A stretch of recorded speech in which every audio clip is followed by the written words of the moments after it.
to the channel, and today I'd like to bring you a book haul including a couple of new releases. So first is a book in the Dark Souls universe, or inspired by Dark Souls at least. This is Mask of Vindication by Michael A. Stackpole.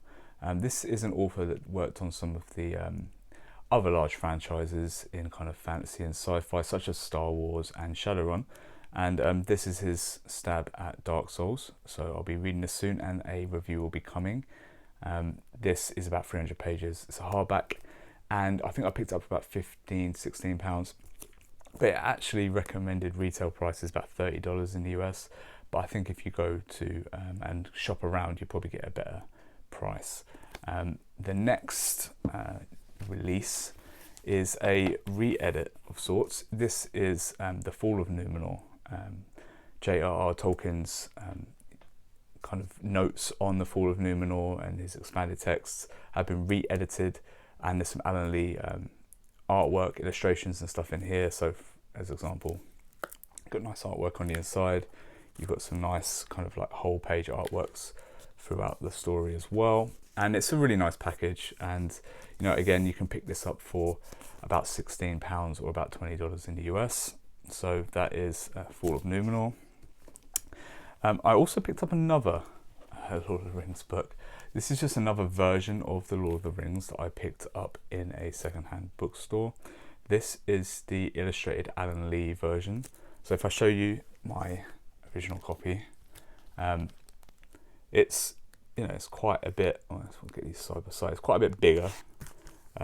It's kind of a bit wider and a bit taller, and it has several really nice illustrations by Alan Lee throughout the book.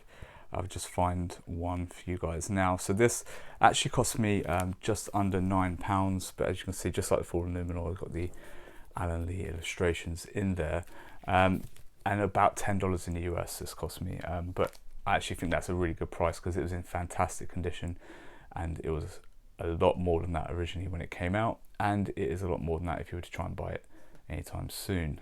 Next, I got some really good value finds. So I picked up a couple of Terry Pratchett books here. This is Wings and Truckers. This is from a series kind of, you know, outside of the Discworld novels. He wrote several other funny books as well, and these come from a small kind of sub-series, Wings and Truckers. They're in pretty good condition. This is the style of paperback that I like to try and get all my Terry Pratchett books in if I can. It's the little corgi mass market paperback style. Those were a couple of pounds each, so you know, the two of them together would have been less than $5 in the US. Next, I picked up a nice looking hardcover. This is Tom Clancy's Rainbow Six. So this was actually like the 8th, 9th, 10th, somewhere in that region book released in that Jack Ryan universe.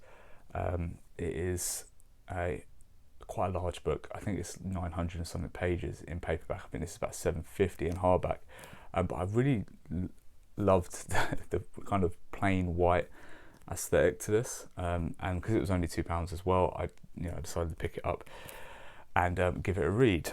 Next, I have a couple of antiquities, a couple of older books. The first is this tiny pocket edition of The Man in the Iron Mask by Alexander Dumas, and they've managed to pack so much. The text is tiny in this. I'm going to show you here. Absolutely tiny text, about 700 pages, this tiny little pocket edition. And yeah, it was given as a second-hand gift in 1952 by the Inscription. A lot of these old books don't have kind of a publishing date or anything, so it can be a little trickier to identify by age, but I should think this would be about an 80-year-old copy of the book. It has some sun fading around the edges, but it was actually in pretty readable condition for its age. Then lastly, my probably find of the month was this. This is the Pears edition of Charles Dickens' Christmas Stories, and this is a very old copy. Again, it's very difficult to kind of date these sometimes without having to go online and look up some sources, but this that comes with all of Dickens' Christmas stories and 27 illustrations as well.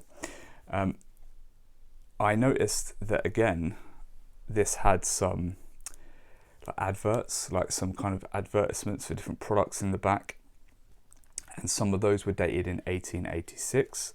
Now I do believe this was actually printed closer to the start of the 1900s, but again, it's a very old book. You can see a couple of the advertisements and stuff in there.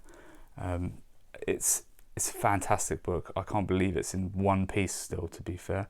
And when I found it, it didn't have any price on it, and despite having £8 written on the inside in pencil, the lady assured me that was not their price for the book, and she sold it to me for less than $5, which is an excellent find, to be fair.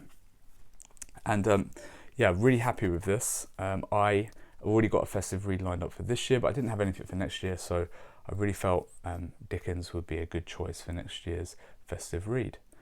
All right, fantastic. Thanks, guys. If you were interested in seeing reviews from those new releases at the start of the video, please let me know in the comments down below, and let me know any of the finds that you found this month.